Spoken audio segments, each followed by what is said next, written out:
জুলাই সনদ বাংলাদেশের একটি প্রস্তাবিত রাজনৈতিক সনদ, যেখানে জনকল্যাণমূলক রাষ্ট্র গঠনে ঐকমত্য হওয়া সংস্কার প্রস্তাবসমূহের তালিকা অন্তর্ভুক্ত থাকবে। এরই মধ্যে জাতীয় ঐকমত্য কমিশন জুলাই সনদের খসড়া চূড়ান্ত করে দেশের রাজনৈতিক দলগুলোর কাছে পাঠিয়ে দিয়েছে। তবে এই সনদের কিছু দফা নিয়ে আপত্তি জানিয়ে দেশের অন্যতম বৃহৎ রাজনৈতিক দল বিএনপি অভিযোগ করেছে সনদের সূচনায় অসত্য তথ্য উপস্থাপন করা হয়েছে। আরও জানাচ্ছেন এসআই রাজ। আসন্ন জাতীয় নির্বাচনকে কেন্দ্র করে রাজনৈতিক অঙ্গনে এক জটিল পরিস্থিতি তৈরি হয়েছে।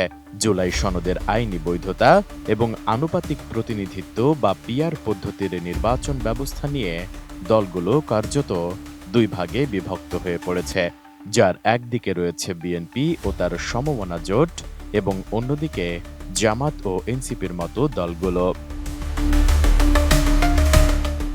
এর মধ্যেই ১৬ আগস্ট রাজনৈতিক দলগুলোর কাছে জুলাই জাতীয় সনদের সমন্বিত খসড়া পাঠিয়েছে জাতীয় ঐকমত্য কমিশন। তাতে বলা হয়েছে, বিদ্যমান সংবিধান বা অন্য কোনো আইনে ভিন্নতর কিছু থাকলে সেক্ষেত্রে এই সনদের বিধান, প্রস্তাব বা সুপারিশ প্রাধান্য পাবে। সনদের বৈধতা, প্রয়োজনীয়তা কিংবা জারির কর্তৃত্ব সম্পর্কে কোনো আদালতে প্রশ্ন তোলা যাবে না। জুলাই জাতীয় সনদের এই খসড়ায় মোট ৮৪টি দফা রয়েছে। আমি বুঝি নির্মাণের শিল্প, সালাম স্টিল বোঝে ডিউরেবিলিটি। সালাম স্টিল, মোস্ট ডিউরেবল স্টিল। এদিকে জুলাই সনদের চূড়ান্ত খসড়ার সূচনা ও ২, ৩, ৪ দফা নিয়ে বিএনপির আপত্তি আছে বলে জানিয়েছেন দলের স্থায়ী কমিটির সদস্য সালাউদ্দিন আহমেদ। তিনি বলেন, সূচনায় অসত্য তথ্য দেওয়া হয়েছে। সবকিছু পর্যালোচনা করে কমিশনে মতামত পাঠাবে বিএনপি। রাজধানীর গুলশানের নিজ বাসায় ১৯ আগস্ট সাংবাদিকদের সঙ্গে মতবিনিময়কালে এসব কথা বলেন সালাউদ্দিন আহমদ।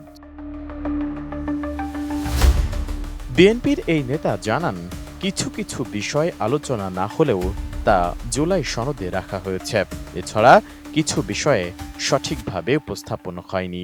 ৮৪টা দফার মধ্যে কম বেশি সব দফাতে আলোচনা হয়েছে, কিছু কিছু বিষয়ে আলোচনা হয়নি, অথচ এই দলিল অন্তর্ভুক্ত করা হয়েছে। সেগুলো আমরা ফাইন্ড আউট করব, চিহ্নিত করে আমাদের মতামত দেব। ভূমিকার প্রথম পারায় বলা হয়েছে, যেহেতু বাংলাদেশের সাংবিধানিক কনভেনশনের অংশ হিসেবে ১৯৭১ সালের ২৬শে মার্চ হতে ১৯৭২ সালের ৪টা নভেম্বর পর্যন্ত দেশে কার্যত কোনো সংবিধান না থাকা সত্ত্বেও উক্ত সময়ের সকল কার্যাবলী ১৯৭১ সালের মুক্তিযুদ্ধের মহান শহীদদের প্রতি শ্রদ্ধা জানিয়ে ১৯৭২ সালের সংবিধানে সন্নিবেশিত করে এর আইনি ও সাংবিধানিক বৈধতা প্রদান করা হয়। এটা তথ্যটা সঠিক নয়।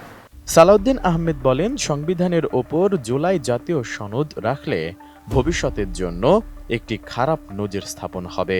জুলাই সনদ নিয়ে প্রশ্ন তোলা যাবে না বলে বলা হয়েছে, এটাও সঠিক হয়নি।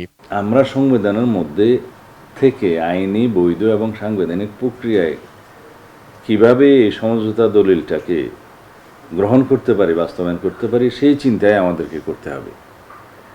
এখন যদি বলা হয় যে এই সমঝোতা দলিলের সব কিছুই সংবিধানের উপরে প্রাধান্য পাবে, তো তাহলে পরে এটা একটা ব্যাড প্রেসিডেন্ট সৃষ্টি হবে, ভবিষ্যতের জন্য একটা খারাপ নজির সৃষ্টি হবে। যতই ঐকমত্য হই, যতই দলিলের মধ্যে সই করি, সেটা চূড়ান্ত অনুমোদনটা তো জাতীয় সংসদেই করতে হবে।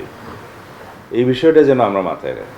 নির্বাচন নিয়ে সালাউদ্দিন আহমদ বলেন, নির্বাচন ২০২৬ সালের ফেব্রুয়ারির প্রথমার্ধেই হবে। প্রধান উপদেষ্টা নির্বাচন কমিশনকে চিঠি দিয়েছেন। কমিশনের প্রস্তুতিও প্রায় শেষ পর্যায়ে। গত কয়েকদিনে বেশ কয়েকজন উপদেষ্টা খুব দৃঢ়ভাবে এ নিয়ে কথাও বলেছেন। তাই নির্বাচন নিয়ে বিএনপির কোনো শঙ্কা নেই। যারা নির্বাচন নিয়ে বিভিন্ন কথাবার্তা হয়তো মাঠের বক্তৃতায় বলছেন, তারা হয়তো এটা নির্বাচনের কৌশল হিসেবে বিভিন্ন পক্ষকে চাপে রাখার জন্য হয়তো বলতে পারে, সেটা তাদের বক্তব্য, আমার কোনো মন্তব্য নেই, এটা তাদের স্বাধীনতা আছে, কথা বলবে। এ সময় বিএনপির স্থায়ী কমিটির এই সদস্য বলেন, জুলাই সনদ তো সেলফ অডিয়েন্স নয়, আইনও নয় এবং রায়ও নয়। এখানে ব্যাখ্যার জন্য আপিল বিভাগ কে পাঠাবে, কিসের ভিত্তিতে যাবে, সেই প্রশ্নগুলো আগে নির্ধারণ করতে হবে বলে মনে করেন তিনি। S I Raj, ATN news, Dhaka.